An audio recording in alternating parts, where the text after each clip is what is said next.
Hey everybody, Leah Klett here with the Christian Post, and I'm so excited today to be joined by comedian Rob Schneider. He has a brand new family-friendly film out called Daddy-Daughter Trip. Well, Rob, this is such a sweet movie. It's uplifting. It highlights the importance of family, and how we don't really need materialism, right? To Yeah. be happy, to find love. So, what was the inspiration behind making this movie that's really a family affair for you and really includes a lot of your friends too, which is cool? Well, I wanted to make a movie that finally my wife would let my kids see. This is the first one. And I wanted to make a movie that make people feel good and make a movie that like those sweet Italian movies, Cinema Paradiso and the Il Postino, a movie that make you laugh, make you think, and make you feel like you're watching a real family. And it is a real family. So I love it. I got to work with, my friend's wife, Jackie Sandler, Adam Sandler's wife, and I got my wife Patricia wrote with my best friend Jamie Lissow, and we had such a fun time. And I got to, my daughter Miranda starred in it. So we knew we had something special there, and I'm glad your kids liked it.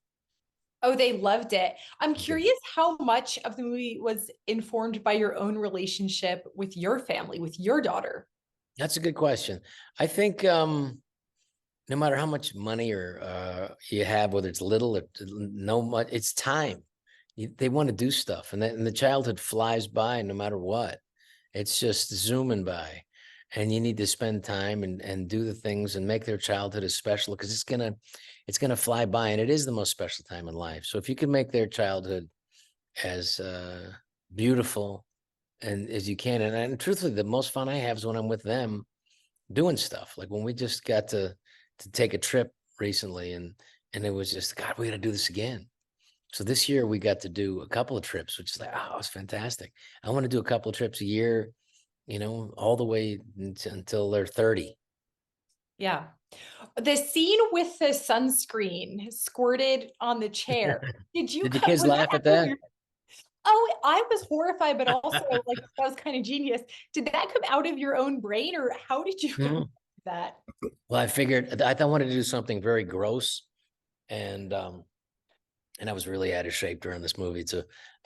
So I just like, this is a guy you don't want his shirt off. They get somebody at the pool like and I just, did the squirt of the chair and just rubbed it and it's great to hear people really laughing hard during that scene. Yeah. Oh, definitely. So are you going to create more family oriented content after Daddy Daughter Trip? And if so, what does it look like? Well, there's a beautiful movie that I want to make about the Shroud of Turin. That's a true story about this divorced woman who had two girls, and she teams up with this incredible expert on the Shroud named Joe Marino. And it's a true story, and she does prove that the Shroud of Turin is to the scientists that they did the wrong thing, and when they did the testing, they tested the wrong area. They didn't realize that there was new bits of cloth that the French nuns called an invisible weave made, which altered the finding of the carbon dating. And she's just a genius. But it's really the love of Jesus Christ, and so it's very difficult to make an expensive independent movie, and Mm. and I've been trying for a few years to put it together, and we're getting closer. I'd like to make that. Well, that's a reflection of your newfound faith that you announced on your 60th birthday on Thank social you. media. You said you'd converted to Catholicism. So many people were so excited to see that news. Share what led up to your conversion and this really incredible life-changing experience. Well, for people, try not to get wrapped up in any specific denomination. Catholicism works for me because it's the closest to the actual words of Jesus Christ, and it's from the um, Aramaic to Greek to the Latin, and um, what it's Jesus has always been there in my life. It's just me running away, but he never ran away. He was just always there. So it was just acknowledging it, and also realizing that what's in our world right now is it was so much evil that was happening during the COVID and the tyranny that was forcing people to do things against their will. That it really did come to it came to a head for me, where you had to acknowledge that there is some sort of organized evil, and the opposite of that is much stronger, which is Jesus and God. Um, and I got to meet with this Father Passo was my priest, and then he introduced me to Father Ripperger, who was a wonderful uh, Catholic priest and very strong person, and he was very reassuring in talking about what's happening in the world now, and to have faith, and to know that was a beautiful thing. He said, Jesus already won. This is Mhm. just a mop-up mission. And I like that thinking, because it fortifies us and gives us strength. And we are supposed to be challenged. I mean, the concept that this is all supposed to be easy, I Mm. think God loves you and is going to challenge you in every way that he can, in every way that he can, because I think it's to experience everything, and you realize your connection to everything and connection to him is beautiful. And I think if you get to the core of Christianity, it's about love. That's it. Love. Love your neighbor. Love your enemy. Love Mhm. your neighbor as thyself. It's a beautiful way to go about and go through life, and it's a more peaceful way. And what better way to raise children? And you see the countries, or you see places that don't have that, and it's a colder, darker place. Mhm. You see other beliefs where it's not about loving your enemy but killing your enemy, and you realize that Christianity is the true faith. And this idea of forgiveness and loving your enemies is so countercultural, especially in the wake of cancel culture, which is sort of what we're living in It right is. Well, if you should be buoyed by it and fortified by the fact that Christianity is under attack, which means there must be something to it. There now. must be, you must be getting closer. When they say you're getting flack, you're over the target. Because I think our culture, and I think is going through a dark period. And I think whether you look at this historically, theologically, um, if you look at it logically, you'll see that yes, if you go back 100 years, in about 1923, I think they were just throwing Hitler in prison, the Weimar Republic. Um, and I think that it entered into a darker place. And I think that if the United States isn't careful, uh, we are going to go down a similar path. And I think it's really important right now for faith and for strength, for forgiveness, but also for a steely resistance to evil. Mm.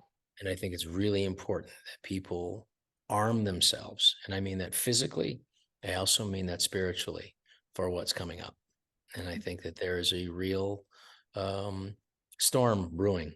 And like I said, Jesus already won. This is a mop-up mission, but it will be a mission. And it's a mission you need to fortify yourself and protect your family. And you protect yourself and your family with faith and also being prepared. And I think there's a cultural war that's happening. And whether that cultural war turns into a cultural war and a spiritual warfare that we're dealing with, where it turns into an actual war, there is in some parts of the world. So it's it is time to get closer to God and to heed the words and be strengthened by it, not weakened, not fearful, strengthened by it. Mm. I love this boldness. How have you been impacted spiritually by being famous, by coming out as a Christian in Hollywood? What has that experience been like? I don't feel a part of Hollywood. I don't feel any obligation to Hollywood whatsoever. I don't feel like I am from Hollywood. I'm just an actor who made my living for a long time there. I feel no um, sense of loyalty or disloyalty to Hollywood. Let them do whatever they want. I don't feel the same fear that they feel. Mm. I'm not speaking for all of Hollywood, but what I notice is that there's a fearfulness to speak the truth and to talk about what um, what people believe in and what they want. And I think a lot of it is self-motivated and protecting themselves. And I think with fear, you're always going to uh, be missing something if you're led by fear. And it's very important to be brave and to speak your mind. And the thing about this great experiment in freedom called the United States of America, our founding fathers weren't talking about perfection. They were talking about the opportunity to create a more, a better system, a more liberty, individual liberty. And that's very unique. I mean, if you look at the history of the world and you think about like who truly had freedom of speech, who had freedom of thought, freedom of assembly, these are things that aren't that old in the history of the world. These are things that are specifically American at this particular time. I mean, you have comedians in England that are in jail for a meme. We have an American now who's in jail over a meme during the election. I think so. There is a threat to liberty, and I think it's the founding fathers who founded this nation under God were very astute in saying that this freedom requires eternal vigilance, and I don't think our country has been extremely vigilant. I think we've been very lax. And I think it's going to take some leaders with some backbone, not just worried about getting reelected, to stand up to this tyranny and to stand up against what I can't describe it in any other way but evil. Mhm. Yeah. How did we get to this place of darkness though? And you said there's a storm brewing. What does that mean? What does that look like? I think I think people have to see that in their own way as a personal test, a test individually, a test as a family, a test as a community, a test as a nation, a test as a species. We have to look at this and how we'll work our way through this. It is a test, and we are meant to be here to be tested. I mean, God didn't put the apple in Eden for nothing. It's like, let's make this. I think God wants things to be more interesting. I think things may be getting too interesting now. But how did we let ourselves down a path? I think it does happen with the culture that has been extremely successful. And I think if you think of how people are evolving, I think that what's happening is this we're having a change in evolving people with mental health problems. And I think people are spinning out because it's a system that has provided all their needs. It is a system that has given them the opportunities, so much so that they don't know what to do. And I think it becomes lost, and I will say easily misled. And that's, I think, the experience that's happening now is where people are being misled. They're being used for agendas. And I think you can easily point to them, and, people watching this will know what they are. And I think people are being used and to feed into a system that is corrupt. And I think that corrupt system is being exposed, and people know what it is. And I think people have to cling to their faith and be strong. Now's the time to be brave, be sensible, be smart, but be brave. Rob, how will your faith influence your future projects or That's roles a very interesting question. in No the one's asked me. entertainment industry? No one's asked me that yet. I don't know. I know I can't do the same stuff I used to do. Hmm. Not because I have anything against what I did. I did what I did, and I felt fine about it at the time. I'm not going to judge myself, but I won't. I won't do the same stuff I've done. I don't know what I'm going to do, but you have to have faith, and I'm open to whatever plan. I don't know what my plan is. If you ever want to make your plan, that's the old joke about you want to make God laugh, tell him your plans. Whatever God has in store for me, I don't know. I don't know what I was going to do today, but I'm open to it, and I want to come to it from a place of faith. Okay, Yeah. place of where I something good in my heart, and we'll see. I don't know if I can tell dirty jokes anymore. I mean, I don't know. I don't know if I can. I don't know if I'm going to. I don't know. I mean, I have an act that I'm doing now. I don't know if I'll do it again next year. Mhm. I just some of the bad words, and I go, maybe I don't want to say those words anymore. I don't Yeah. know. I also think it's important to not only talk to the converted, but to bring people in, and the best form of